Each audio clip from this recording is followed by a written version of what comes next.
Welcome back to When Harry Met Board Games, where we feed our people with relatable content, and our victory condition is your satisfaction. I'm Harry, and today we have another episode of my board game collection, Shelf by Shelf.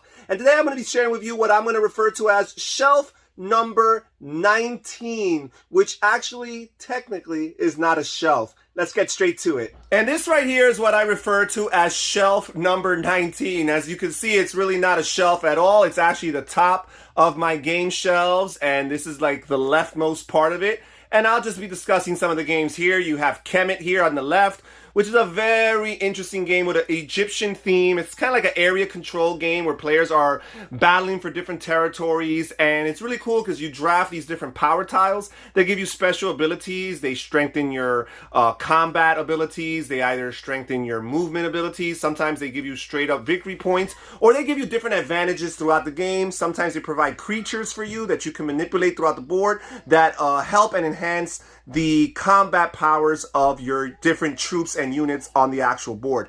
Then we have Ticket to Ride London here right next to it, and I am a big fan of the Ticket to Ride small box editions that they've been coming out with lately. I find that they present the Ticket to Ride game in a very concise and streamlined fashion. I mean, Ticket to Ride is already a very streamlined game, but some people might argue that it's a little bit too long. But if you want a shorter experience, 10-15 minutes, this is a really good alternative. I also have my playmats here, some Dice Masters playmats, some Marvel Legendary playmats that I use when I play those games. Now let's move to the rest of this stack here. On the top, we have Tutankhamun by Reiner Knizia. Just recently, there was a Kickstarter for a new modern edition of the game, which is great because it does look a lot better. This game is a little too basic for my taste. It has the mechanism of advancing your token or your pawn along a track, and you can never move back on the track. So once you move as far as you want, you could get the benefit from that spot, but you can never retract. So that's something to think about. Different games like Tokaido and Francis Drake re-implemented this mechanism in their games. We have Dungeon Roll here, which consists of just a little chest, a treasure chest. That's the box for the components, and it's a small little dice rolling dungeon crawl fantasy game. Really fun, really neat, and plays very quick. I have some Dice Masters dice here. That's not all of my content for Dice Masters.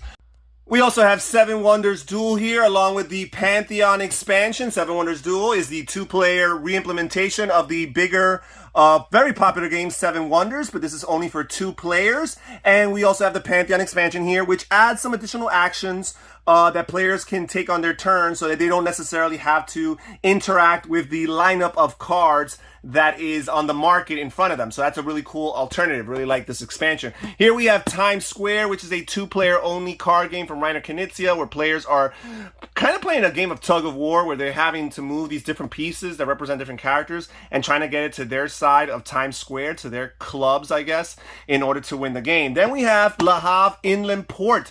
This is a 2-player only. I guess this is my 2-player only stack right here. This is a 2-player only implementation of Lahav, the bigger game, but it plays very differently than Lahav because instead of worker placement, what you have is you have this dial, this wheel that is your own player board, and you're placing different buildings as you build them onto this wheel, and every turn you're rotating the wheel, not only to indicate which round it is, but also to determine how many collective turns the 2 players have, because you have an odd number of turns, so every round one player is going to take one more action than the other, but also based on where your buildings are, what sector they're in that wheel of yours, that's going to determine how many times you can trigger its action when you choose to activate it. So you might be able to trigger a building's action 2 times or 3 times or 4 times, but if you wait long enough before you activate a building, then eventually you're going to be forced to sell a building. So you do not want to wait too long. You eventually want to trigger its action, and every time you trigger its action, you move it back to the 0 sector, and again you start the whole process as you continue to rotate that wheel of hopefully getting more actions from that building. You could always pay money to utilize the buildings of your opponents, but ultimately you're looking out for the buildings that most suit your game and your strategy in order to get them in your possession. You're also manipulating this little grid that determines how much you have of particular resources. It's a very abstract process, not like Lahav, where you have actual tangible tokens representing your resources. Here, you're gaining resources and representing them through the manipulation of this warehouse grid that you're moving the different resources around. And the way you move them, there's very particular movement rules. So sometimes you can't sometimes you don't break change and you have to overpay for things and it's not to your convenience. But again, it's just a really cool, neat challenge. Right there, we have Lost Cities beneath it, another Reiner Knizia 2-player only game. And this is a classic. People have known this game for a long time. It's been around for over 20 years. Very simple, quick game. Basically, players are just trying to advance in 5 different tracks or 5 different ventures. And you're trying to play cards in ascending order, numerically speaking, and try to fill up as many of those numbers as possible, because the cards range from 1 through 10 in value. But if you can get closer to all of them, if you can get as close to having all of them as possible, you're going to score additional points, more points for you. But if you start a expedition and don't make it to a certain threshold, I think it's 20 cumulative in all your cards in that expedition, then you're actually going to lose points. So you got to factor that in based on your hand before you even decide to go on an expedition. And it's really cool because, again, players are really deciding and thinking thoroughly whether or not they want to play a card or discard a card. And sometimes you want to discard a card because you have a maximum capacity, a maximum hand or something, but you also don't want to discard a card that helps your opponents. Even though it's trash to you, it might be very helpful for your opponent. So that's something to consider. And right before Lost Cities, we have Babel, which is an Uwe Rosenberg 2-player only game. So we got a bunch of Reiner Knizia and Uwe Rosenberg 2-player only games right here. And this is a very old game, over 20 years now at this point. And it's really cool because it reminds me of Lost Cities in the sense that there's 5 different sections of the board that players are like battling over, but it's very much more confrontational. Lost Cities is kind of like you're doing your own thing, and perhaps you're trying to think about not helping your opponent, but you can't necessarily hurt your opponent. In Babel, you absolutely can, because you're playing these different people cards that represent Persians and Babylonians and Assyrians and different people groups from ancient Mesopotamian times. But it's really cool because the cards, if you can play 3 in a row of one people group, you can discard one of those cards in order to activate that people's group power. And every people group in this game has a different power, a different benefit, and they're all detrimental to your opponent. None of them really help you. They all just hurt your opponent. So it's really a brutally mean game. Players are trying to erect their temples and raise them up to as many levels as possible, because the levels represent their points. And once a player makes it to 20 points in the game, if their opponent is under 10, then they win the game. And if that threshold is not met, then there's like a sudden death.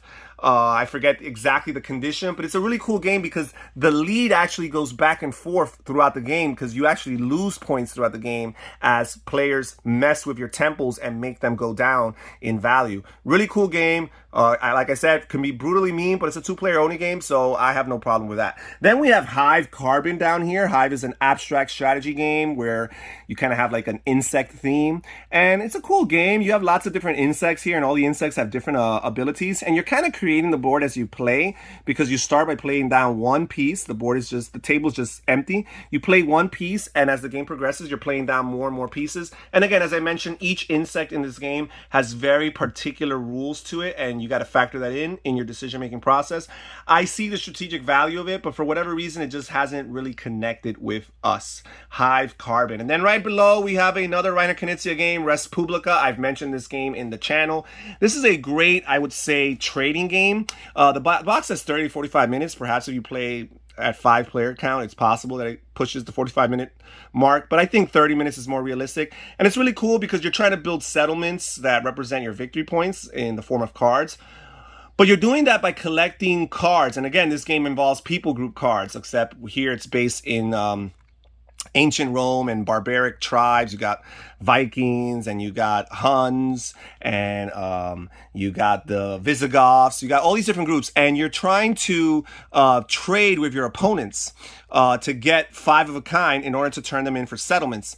But what's interesting about this game is the trading mechanism is not as clear-cut and straightforward as most trading games, which is what I actually appreciate. In most trading games, you make an offer, and you also tell the player what you want in return. In this game, you could only do one or the other. You could either tell the players what it is you're willing to give up, or you can tell them what it is that you want in return. So I find that to be really neat. There is no negotiating. There's no bartering, really. You simply just make a presentation. All your opponents make a counter offer. And if none of them is to your liking, you simply pass. If one of them is acceptable for you, then you accept it. But you cannot negotiate with them and tell them, well, no, that's not what I want. Just make this slight change and I'll be interested. No, you got to either accept their trade at face value or reject it. Really, really cool. It really makes you think about what you're offering, and it also makes you try to pay attention to what your opponents really want, right? So you can make future offers that will be more enticing to them. Really cool game. Res Publica.